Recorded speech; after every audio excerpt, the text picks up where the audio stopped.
Hey guys, Zack here, and this is my review of JoJo's Bizarre Adventure.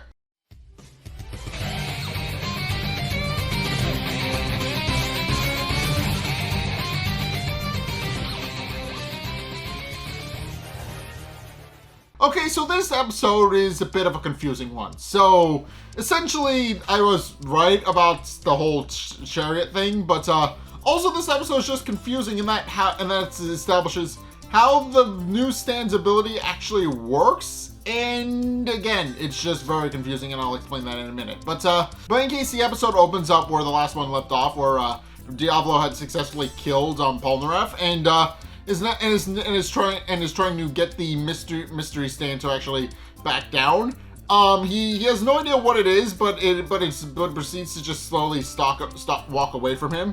And of course, Diablo tries to give chase with the arrow in hand, but then the arrow suddenly falls out of his hand and down the stairs. That the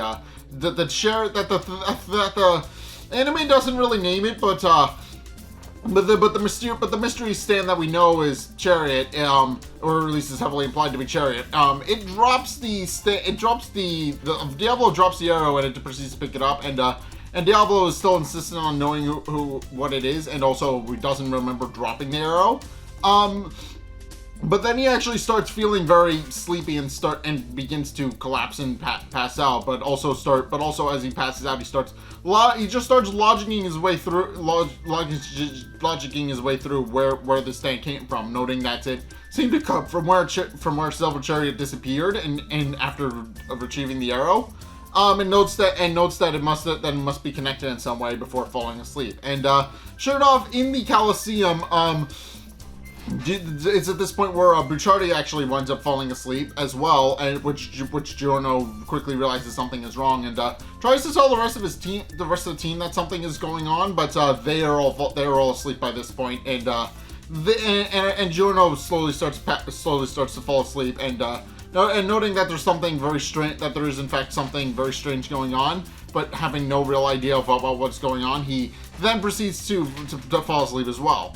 And then we find out that this effect is not actually limited to the Colosseum. As we later see, seemingly everybody in Rome has fallen asleep as well. Everybody outside of several of the people outside the Colosseum have fallen asleep, and even a couple of animals as well. But in any case, the Team Bucciardi eventually wakes up inside the Colosseum, and of course, Giorno seemingly grabs his head and notes that it feels very strange and wonders what exactly happened, and of course notes that then proceeds to start waking up and notices that Trish is asleep nearby, and proceeds to and Giorno immediately tries to wake Trish up as well, and Trish wakes up. Trish of course wakes up, but then immediately goes into full action mode, and curiously enough, she picks up Misa's gun and immediately gets into position, and of course also notes that Giorno seems to be bleeding, noting that and of course Giorno looks down and notices that his hands are covered in blood, and he has no idea where that blood actually came from, but of course wonders if anybody is hurt, and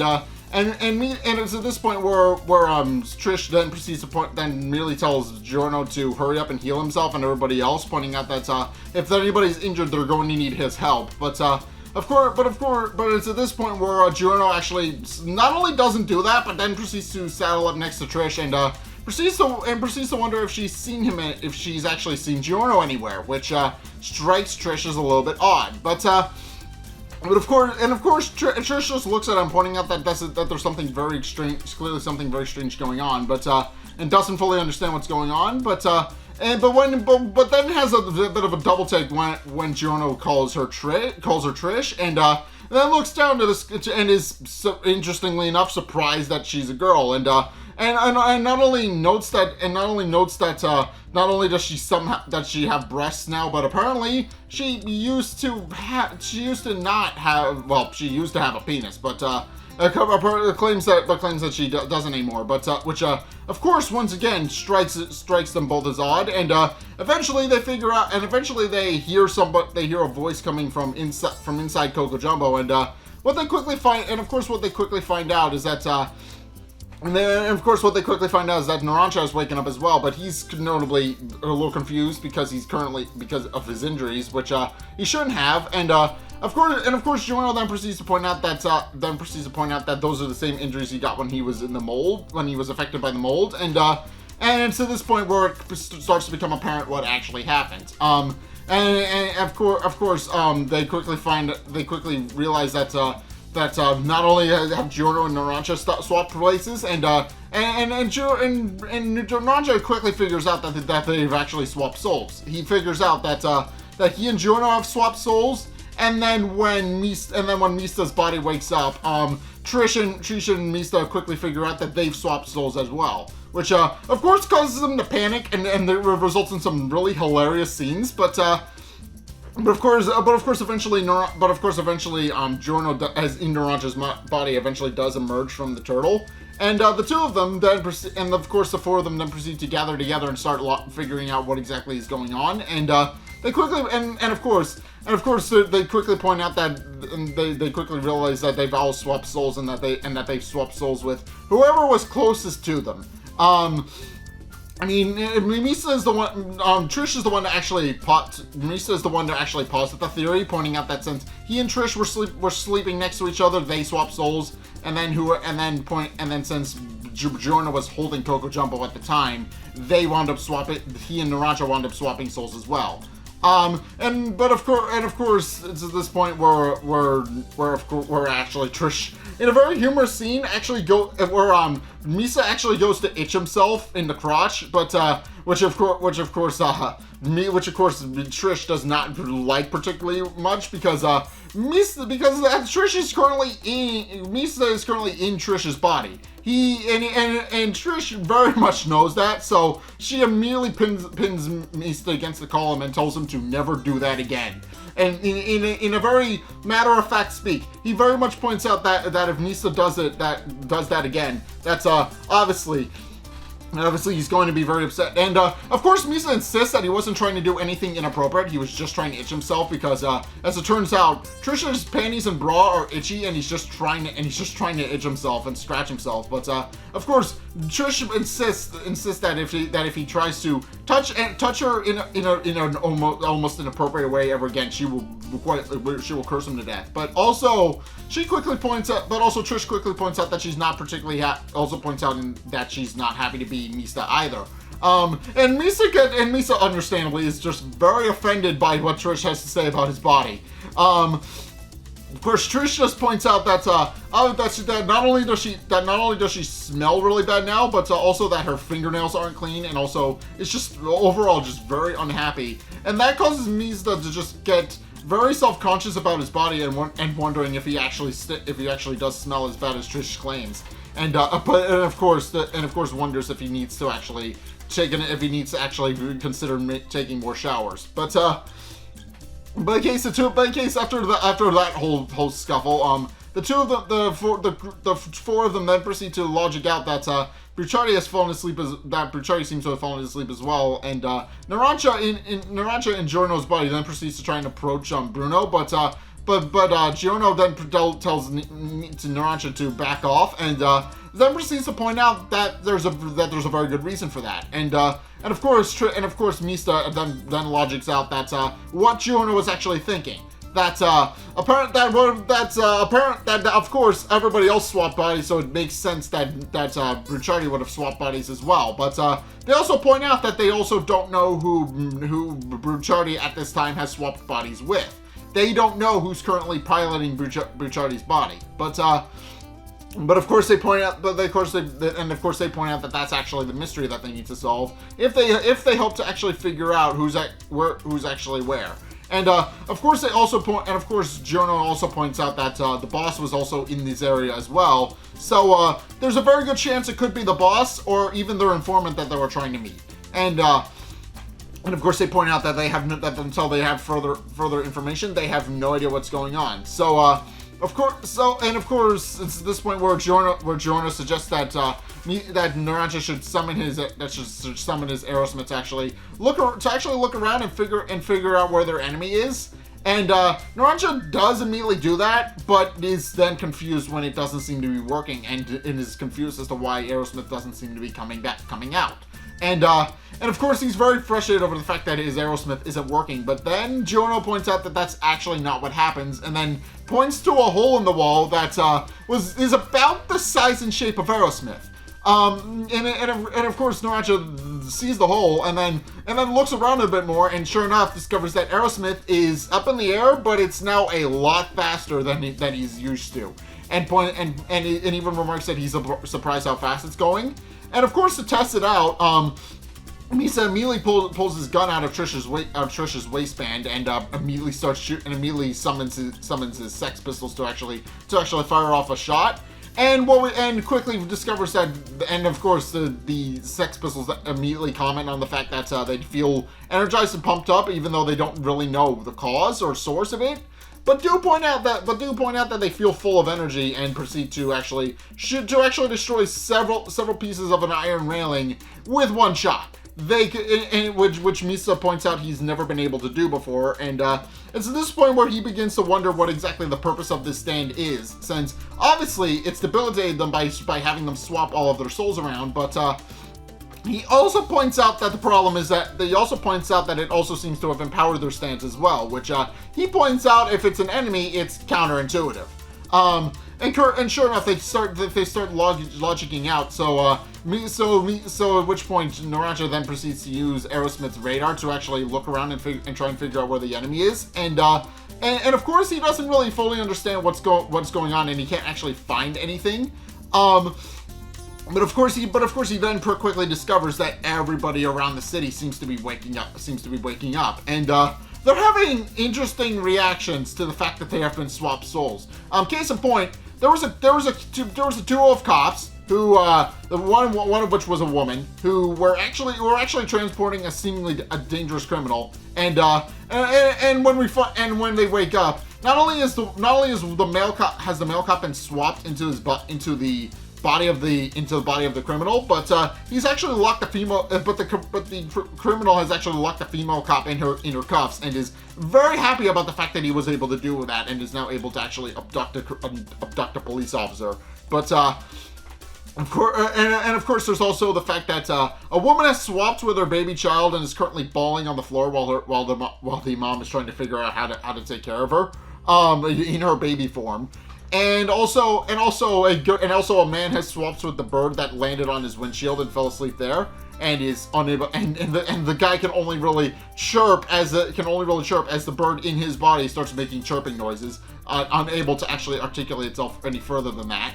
And a man will swap with his dog, and the same thing happened there. But and of course, Narancia points out it seems like everybody has had their soul swapped, but and of course they quickly need to figure out where the boss is, since obviously he's going to cause problems, and Trish even remarks that she can't even sense her dad, which does concern her a little bit. She points out that she can't sense Diablo, and the fact that she should be able to is very they should normally be able to is very strange. She has no idea where he is. But she knows for a fact that she can't sense him. So they quickly realize that the boss must be somewhere. But they also note that since he should be in the Coliseum, he should be around somewhere.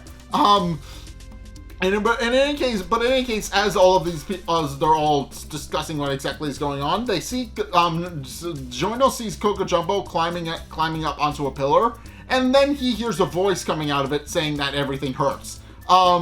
And of course, Giorno immediately goes over to investigate and starts trying to figure out what exactly is going on. And sure enough, he hears the voice again. But of course the voice continues to comment that it hurts. But of course Giorno immediately panics because he thinks somebody might be inside Coco Jumbo, and immediately removes Mr. President's key so that whoever's inside comes out.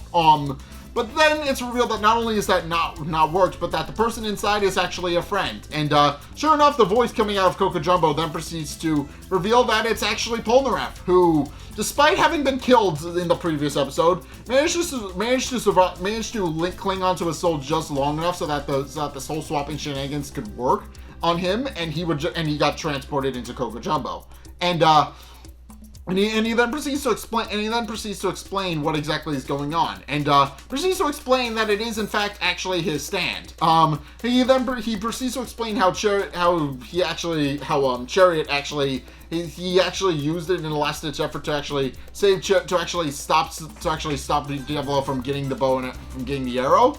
And also proceeds to explain how he was trying to fight. He was the one who actually got them all there and was the one who assembled their entire team.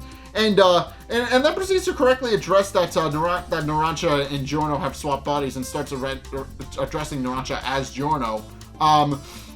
And of course, Giorno in Narancia's body then proceeds to point out that is indeed who he is, and wonders what it is that's going on, and why his stand seems to be attack them, and it's at this point where Polnareff explains that he did in fact use it as a last ditch effort to keep it away from Diablo, who did in fact get the drop on him and did in fact kill him.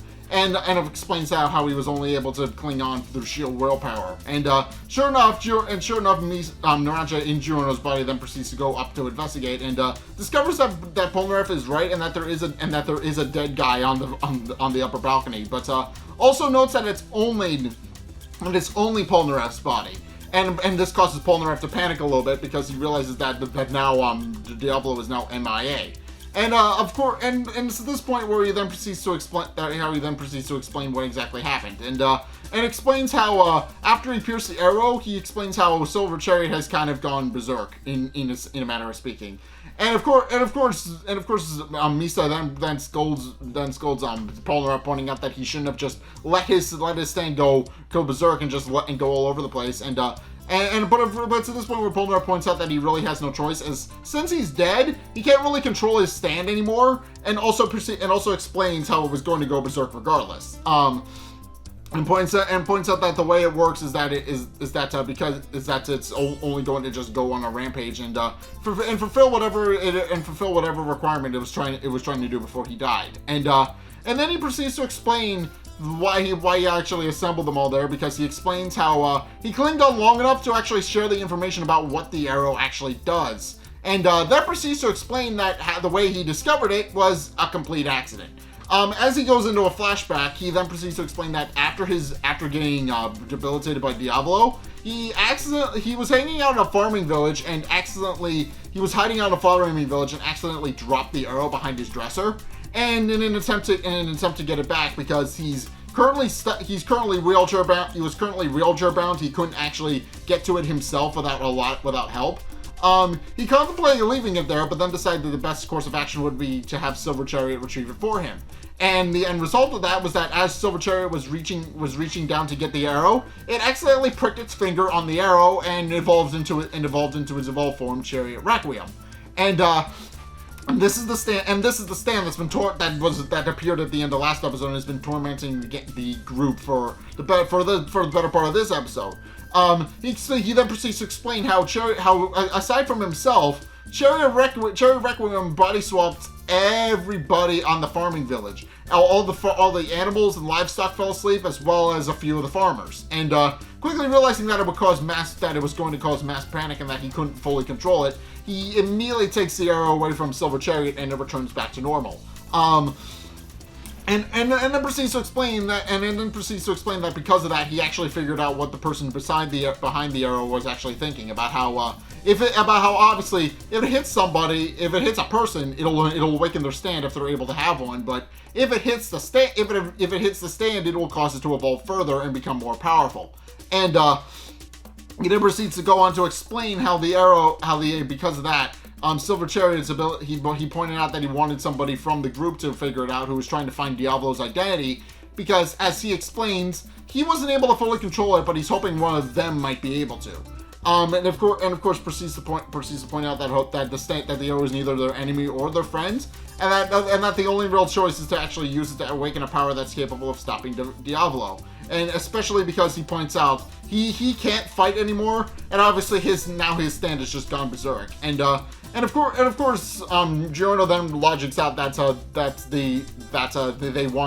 Polnareff wants them to take the arrow away from Chariot Requiem and get a hold of it so they can awaken their stand. And and of course points out that that also means that they're going to have to kill Chariot Requiem, but of course Polnareff then points out that if they succeed in taking the arrow away from Chariot Requiem, it'll probably be dissolved anyway, so he's not really concerned about it all that much. And of course points out that they need to act quickly because Diavolo seems to be on the move and is currently after the arrow. But in any case, after explaining how the importance of actually getting the arrow back before Diavolo does, Polnareff then decides to fill him in on one little clue that he figured out. That's apparently, and he doesn't know what the true nature behind Diavolo and his dissociative identity disorder, but because he doesn't fully understand it, he claims that Diavolo is actually a duo. Which of course causes the rest of the group to become completely confused, especially Giorno, because he points out that the boss sure does not trust anybody. He very much keeps his entire life a secret. He does not trust anybody with his identity, and quickly points out that whoever it is most likely is very confusing because he obviously wouldn't trust anybody. And But of course, Polnareff points out that he doesn't fully understand it himself either. But all he knows is that there was a kid. He doesn't understand that Diavolo swap came out of Doppio so he can actually take over his body. But he doesn't fully understand that they have dissociative identity disorder. But he points out that he was able that they were in sync enough that they were able to disguise themselves, that they were able to convince Bucciardi that he was Trish. And then proceeds to point out that the kid will actually that he doesn't understand who Doppio is, but he is convinced that the kid is important to the boss in some way because he points out that Doppio is it, that it's only because of Doppio that Diavolo was able to get close enough to kill him, and does point out that warrants in further investigation. At which point they actually hear someone running into the Coliseum, and Giorno quickly grabs Coco Jumbo with Polnareff's soul in it, and then the group immediately goes into defensive positions to try and defend against whoever's coming in. And sure enough, they quickly realize that who's coming in is actually Diavolo, having identified him from the bus that they made. And of course, they quickly point, and of course, Giorno points out that it seems like it's Diavolo. But then they also notice that Chariot Requiem is hiding behind the entrance to the Coliseum, and quickly realizes that this is most likely Diavolo because they remember that he was after the arrow in the first place. At which point Giorno proceeds to summon Gold Experience and gets ready to fight against Diavolo, but Polnareff then tells him to stay his hand and tells him not to go in swinging yet. And sure enough, once Diavolo gets closer to Chariot Requiem, he then proceeds to summon Sticky Fingers, which causes everybody to be thrown for a loop, and they quickly realize that it's actually Bucciardi inside of Diavolo's body.